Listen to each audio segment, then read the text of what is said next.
Exercise 2.5 से question number 4 करेंगे। Express in KG. यहाँ पे ये तीन क्वेश्चंस दे रखे हैं आपको। 200 ग्राम, 3470 ग्राम, 4 केजी, 8 ग्राम। इन तीनों को आपको किलोग्राम के अंदर एक्सप्रेस करना है। अब ये ग्राम और जो किलोग्राम होते हैं ये वेट की यूनिट्स होती हैं। अब वेट की सिर्फ यही दो यूनिट्स नहीं होती हैं, और भी बहुत सारी यूनिट्स होती हैं। तो ये जो टेबल आपको यहाँ दिखाई दे रहा है इसमें वेट की सारी यूनिट्स हैं, और जो ग्राम होता है ये इसकी स्टैंडर्ड यूनिट होती है। तो इस टेबल को आपको थोड़ा सा ध्यान से समझना होगा। अगर ये टेबल आपको समझ में आ गया तो आप किसी भी यूनिट से किसी भी यूनिट के अंदर कन्वर्ट कर सकते हैं। तो ग्राम होती है इसकी स्टैंडर्ड यूनिट। ग्राम से इधर हम लेफ्ट की तरफ चलते हैं तो ये होता है डेकाग्राम। तो डेकाग्राम के अंदर 10 ग्राम होते हैं। फिर और इधर चलते हैं तो हेक्टाग्राम, इसके अंदर 100 ग्राम होते हैं। डेका माने 10 और हेक्टा माने 100। फिर इधर चलते हैं किलोग्राम। किलो का मतलब होता है 1000, यानी कि 1000 ग्राम। तो इधर की तरफ जब हम चलते हैं तो ये चीज़ें बढ़ती हुई जाती हैं, मल्टीप्लाई 10 होता हुआ चला जाता है। लेकिन ग्राम से राइट की तरफ ये है डेसीग्राम। अब डेसीग्राम का मतलब हो गया, डेसी मतलब 10वां पार्ट, यानी 1 ग्राम का 1/10।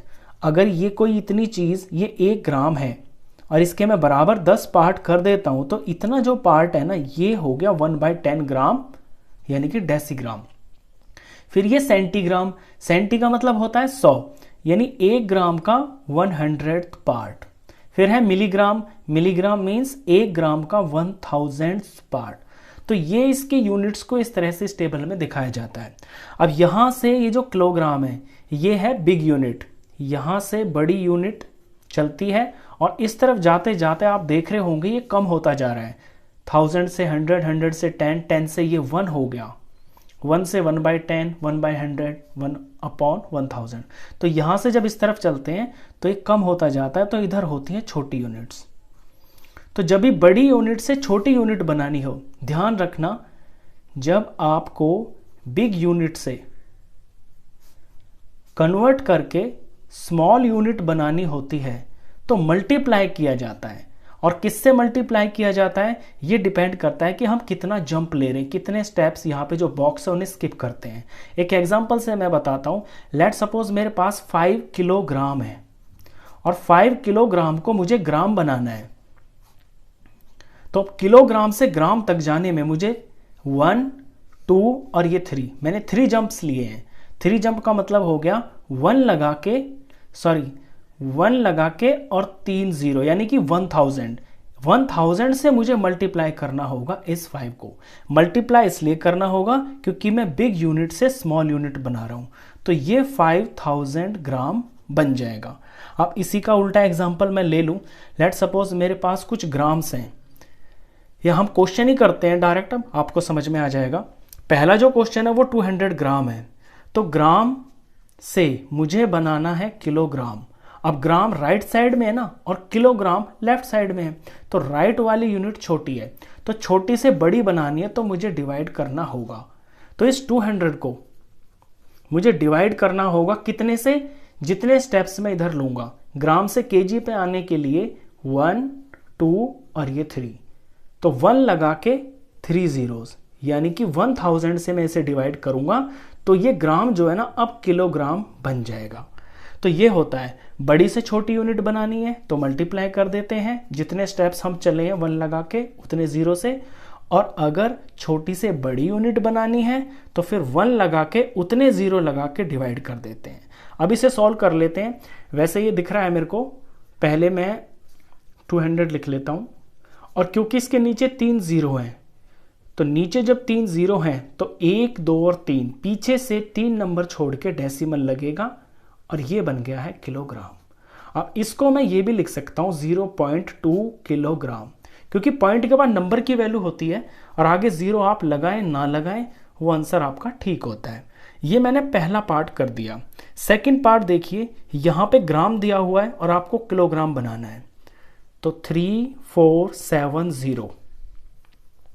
अब ग्राम से किलोग्राम बनाना है, यहां पे ग्राम है और यहां पे किलोग्राम है, तो 1 स्टेप, 2 स्टेप और 3 स्टेप, यानी कि 1 लगा के 3 0, इससे मुझे ये डिवाइड करना है। डिवाइड इसलिए कर रहा हूं क्योंकि छोटी से बड़ी यूनिट बना रहा हूं। अब ये किलोग्राम बन गया है। अब डेसिमल मुझे लगाना है तो 3470, नीचे 3 जीरो हैं तो पीछे से 3 नंबर छोड़ के 1 2 3 यहाँ पे डेसिमल लगेगा, ये बन गया है किलोग्राम। इसे मैं 3.47 सिर्फ इतना किलोग्राम भी लिख दूंगा तो भी ये यही माना जाएगा। ध्यान रखना कि ग्राम और किलोग्राम के अंदर डेसिमल से पहले जो होगा वो किलोग्राम होगा, और इसके बाद जो ये 3 प्लेस होती है ना, ये ग्राम्स की प्लेस होती है। तो यहाँ पे 470 ग्राम्स को दिखाता है। अब यहाँ पे पॉइंट के बाद 47 है तो ये मत समझना कि यहाँ सिर्फ 47 ग्राम है, नहीं, 47 के बाद एक तीसरी जगह भी है, वहाँ पे 0 भरेंगे तो हमें समझ में आएगा कि 470 ग्राम्स है ये। तो ये होता है बेसिकली, मोटा मोटी इसके अंदर आपकी किलोग्राम और ग्राम यही ज़्यादा चलते हैं। आपने सुनने में भी यही आया होगा, इनको आपने पहले कभी सुना नहीं होगा। क्वेश्चन भी बुक में आपकी ग्राम और किलोग्राम की ही है।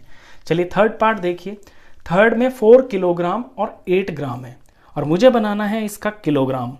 तो जो 4 है ये तो ऑलरेडी किलोग्राम बना हुआ है, इसका तो मुझे कुछ करना नहीं है। इसमें ये जो 8 है इस ग्राम को मुझे किलोग्राम बनाना है। अब यहाँ मैं समझ गया कि ग्राम को किलोग्राम बनाने के लिए 1000 से डिवाइड करते हैं। ऊपर भी मैंने दोनों जगह यही किया है, तो इसे 1000 से डिवाइड कर देंगे। इसे मैं ब्रैकेट में ले लेता हूँ और सारा ये किलोग्राम में आंसर आ जाएगा। अब 4 तो एज इट इज रहेगा। 8, ये 8 है और 8 के नीचे 1000 से डिवाइड हो रहा है, तो डेसिमल अगर लगाऊंगा तो 1 2 3 प्लेस छोड़ के लगाऊंगा। 1 तो ऑलरेडी है मेरे पास, तो ये 2 ये 3 और ये डेसिमल, और डेसिमल खाली नहीं छोड़ते हैं, वंस यहाँ पे ज़रूर लगाते हैं, वंस की जगह 0 डाल देते हैं। तो 4 में प्लस करना है 0.008।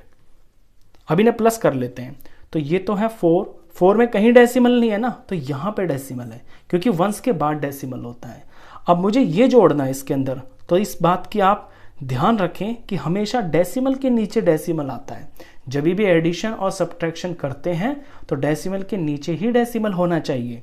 अब यहाँ डेसिमल लिख दिया मैंने, डेसिमल से इधर वंस में यहाँ पे 0 है और डेसिमल के बाद 008 लिख रहा है, तो 0 0 और 8 इस तरह से लिखा जाएगा ये।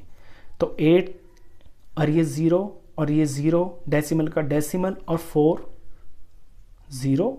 हो गया। इनको प्लस करके ये वैल्यू आएगी 4.008, तो 4.008 और ये बन गया है किलोग्राम। क्वेश्चन खत्म। तो इस वीडियो में बस इतना ही। नेक्स्ट क्वेश्चन के लिए मिलते हैं फिर नेक्स्ट वीडियो में, तब तक के लिए गुड बाय।